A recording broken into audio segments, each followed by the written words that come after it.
ರಾಯಚೂರು ನಗರದ LBS ನಗರದಲ್ಲಿನ ಪಡಿತರ ಅಂಗಡಿಯಲ್ಲಿ ಭಾರೀ ಗೋಲ್ಮಾಲ್ ನಡೆದಿದೆ. ಒಂದು ಪಡಿತರ ಚೀಟಿಗೆ 5 ಕೆಜಿ ಅಕ್ಕಿ ಕಡಿತಗೊಳಿಸಲಾಗ್ತಾ ಇದೆ. ಬಡವರ ಹೊಟ್ಟೆ ಮೇಲೆ ಬರೆ ಎಳಿತಾ ಇದ್ರು ಆಹಾರ ಇಲಾಖೆ ಅಧಿಕಾರಿಗಳು ಮಾತ್ರ ಕಣ್ಮುಚ್ಚಿಕೊಂಡು ಕುಳಿತಿದ್ದಾರೆ.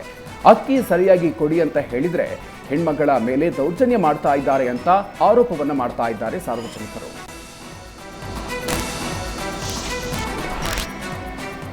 ಮಂಡ್ಯ ನಿರ್ಮಿತಿ ಕೇಂದ್ರದಲ್ಲಿ ನಿಗದಿತ ವಿದ್ಯಾರ್ಹತೆ ಇಲ್ಲದಿದ್ದರೂ ನೇಮಕ ಆಗಿದ್ದ ಇಂಜಿನಿಯರ್ಗಳನ್ನು ಜಿಲ್ಲಾಧಿಕಾರಿ ವಜಾಗೊಳಿಸಿ ಆದೇಶ ಹೊರಡಿಸಿದ್ದಾರೆ.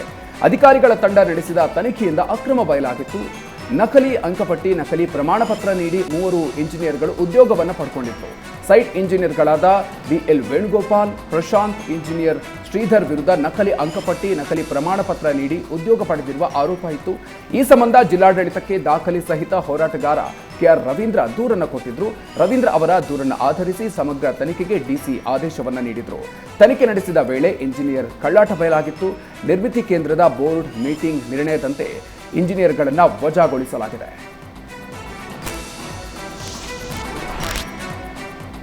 ಸಿಂಧನೂರು ಕಾಂಗ್ರೆಸ್ ನಾಯಕರ ಬಣ ರಾಜಕೀಯಕ್ಕೆ ಅಧಿಕಾರಿಗಳೇ ಹೈರಾಣಾಗಿದ್ದಾರೆ. ವಿವಿಧ ಯೋಜನೆಯಲ್ಲಿ ಅವ್ಯವಹಾರ ಮಾಡಿದ ಆರೋಪದ ಅಡಿ ಸಿಂಧನೂರು ಪೌರಾಯುಕ್ತ ಮಂಜುನಾಥ್ನನ್ನ ಕಾಂಗ್ರೆಸ್ ಶಾಸಕ ಹಂಪನಗೌಡ ಬಾದರ್ಲಿ ಅಮಾನತುಗೊಳಿಸಿದ್ರು.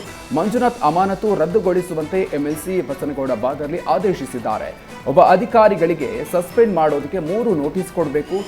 ಸಮರ್ಪಕವಾಗಿ ಉತ್ತರ ಬಾರದೇ ಇದ್ದಾಗ ಅಮಾನತು ಮಾಡಬೇಕು. ಆದರೆ MLA ಹಂಪನಗೌಡ ಬಾದರ್ಲಿ ಏಕಾಏಕಿ ಮಂಜುನಾಥ್ನನ್ನ ಅಮಾನತು ಮಾಡಿದ್ದಾರೆ ಅಂತ ಹೇಳಲಾಗಿದೆ.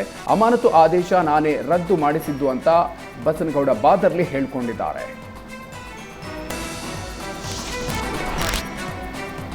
ಬೆಂಗಳೂರು ಹೊರವಲಯದಲ್ಲಿ ಹಸುಗಳ್ಳರ ಹಾವಳಿ ಜಾಸ್ತಿಯಾಗಿದೆ. ದಾಸನಪುರದಲ್ಲಿ 3 ಹಸುಗಳನ್ನು ಖತರ್ನಾಕ್ ಕಳ್ಳರು ಕದ್ದೊಯ್ದಿದ್ದಾರೆ.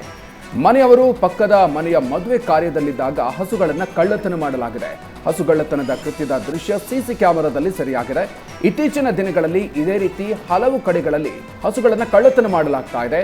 ಮಾದನಾಯಕನಹಳ್ಳಿ ಪೊಲೀಸ್ ಠಾಣೆಯಲ್ಲಿ ಈ ಬಗ್ಗೆ ಪ್ರಕರಣ ದಾಖಲಾಗಿದೆ. ಪೊಲೀಸ್ ಇಲಾಖೆ ಬಗ್ಗೆ ಹುಬ್ಬಳ್ಳಿಯಲ್ಲಿ ಶಾಸಕ ಅರವಿಂದ್ ಬೆಲ್ಲದ್ ತೀವ್ರ ಅಸಮಾಧಾನವನ್ನು ವ್ಯಕ್ತಪಡಿಸಿದ್ದಾರೆ. ಮೇ 2ರಿಂದ 10ರವರೆಗೂ ಕೂಡ ದೊಡ್ಡ ಪ್ರಮಾಣದಲ್ಲಿ ಸಿಮ್ ಕಾರ್ಡ್ ಖರೀದಿಸಿದ್ದಾರೆ. ಬೇರೆಯವರ ಹೆಸರಲ್ಲಿ ಬಲ್ಕ್ ಸಿಮ್ ಕಾರ್ಡ್ ಅನ್ನು ಖರೀದಿ ಮಾಡಲಾಗಿದೆ. ಈ ಬಗ್ಗೆ ಸ್ವತಃ ಪೊಲೀಸ್ ಕಮಿಷನರ್ ಹಾಗೂ ಗೃಹ ಸಚಿವರಿಗೆ ಪತ್ರ ಬರೆದು ತಿಳಿಸಿದ್ದೀನಿ. ಹುಬ್ಬಳ್ಳಿ ಧಾರವಾಡ ಪೊಲೀಸ್ ಕಮಿಷನರ್ಗೆ ನಾನೇ ಖುದ್ದಾಗಿ ಮಾಹಿತಿಯನ್ನು ನೀಡಿದ್ದೀನಿ. ಆದರೆ ಹುಬ್ಬಳ್ಳಿ ಧಾರವಾಡ ಕಮಿಷನರ್ ಹಾಗೂ ಪೊಲೀಸ್ ಸಿಬ್ಬಂದಿ ಕಲೆಕ್ಷನ್ಗೆ ನಿಂತಿದ್ದಾರೆ ಅಂತ ಆರೋಪ ಮಾಡಿದ್ದಾರೆ. ಹುಬ್ಬಳ್ಳಿಯಲ್ಲಿ ಇಸ್ಪೀಟು, ಮಡ್ಕಾ, ಕ್ರಿಕೆಟ್ ಬೆಟ್ಟಿಂಗ್ ದಂಧೆ ರಾಜಾರೋಷವಾಗಿ ನಡೀತಾ ಇದೆ.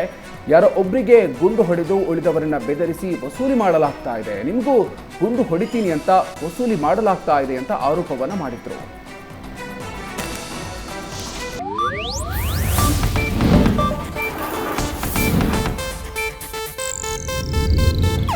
ಇದು ಏಷ್ಯಾನೆಟ್ ನ್ಯೂಸ್ ನೆಟ್ವರ್ಕ್ ಪ್ರಸ್ತುತಿ.